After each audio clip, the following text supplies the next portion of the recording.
সে জান্নাতে প্রবেশ করবে না, করবে না। কিন্তু আমি যদি মনে করে আমার পরনের পোশাকটা সুন্দর, আমার পায়জামাটা সুন্দর, আমার জুতাটা সুন্দর, তবে কি আমার অহংকার হবে, তবে কি আমার অহংকার হয়ে যাবে। কি বললে? আমি যদি মনে করি, সাহাবারা বলছে ইয়া রাসূলুল্লাহ, ইয়া হাবিবাল্লাহ, আমি যদি মনে করি আমার পোশাকটা সুন্দর, আমার পায়জামাটা সুন্দর, আমার জুতাটা সুন্দর, তবে কি আমার অহংকার হয়ে যাবে?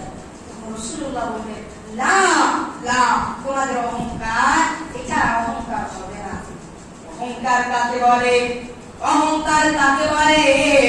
যেটা হক কথাকে পরিত্যাগ করা, হক কথাকে দাবিয়ে রাখা, এটা হচ্ছে অহংকার।